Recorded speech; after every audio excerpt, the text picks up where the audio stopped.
Hello everyone, welcome back to my channel. I hope you all are good. So now let's start the video.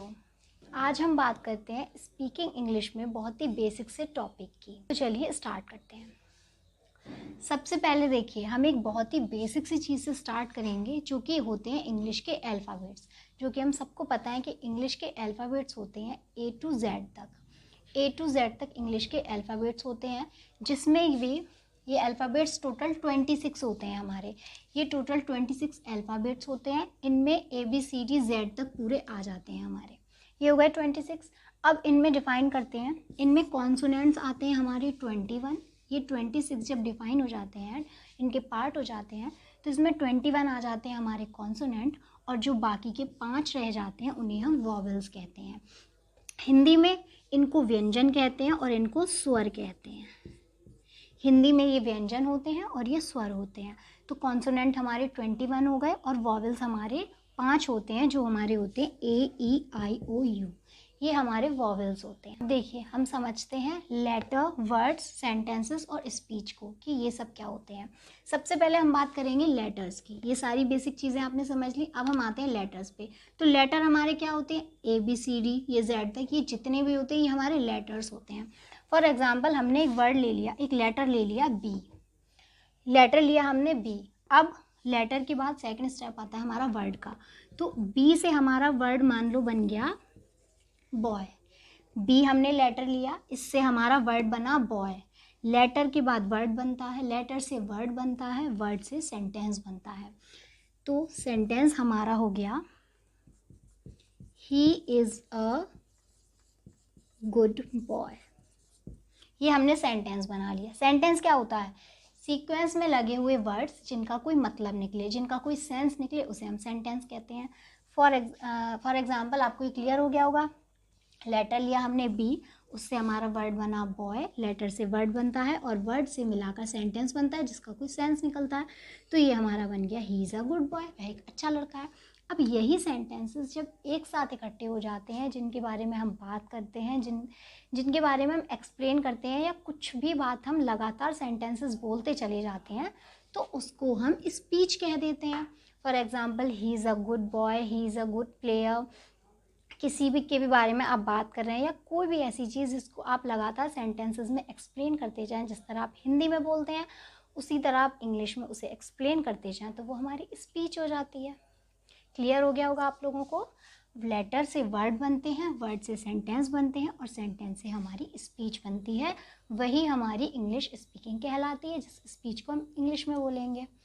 तो चलिए अब बात कर लेते हैं present, past and future tenses की। अभी हम टेंसेस को बहुत ही बेसिक से लेवल पे समझेंगे। हम किसी भी रूल्स को फॉलो नहीं करेंगे, किसी भी चीज़ को फॉलो नहीं करेंगे। सिर्फ अभी हम बहुत ही बेसिक सी चीज़ से सिर्फ सेंटेंस देखेंगे, सेंटेंस हमारे बनेंगे कैसे।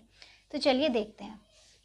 सबसे पहले आपको यहाँ पे सब्जेक्ट दिख रहा होगा, आई, ही, शी, इट, किसी का नाम, यू, दे, वी, ये हमारे सब्जेक्ट लग जाते हैं। अब हम प्रेजेंट, पास्ट एंड फ्यूचर की बात बहुत ही बेसिक तरीके से करते हैं कि हम उनको यूज़ कैसे करेंगे। तो देखिए, आई के साथ जब प्रेजेंट की बात होगी तो हम एम लगाएंगे और हैव लगाते हैं। I have a car, I am a good boy. I have a car, I am a good boy.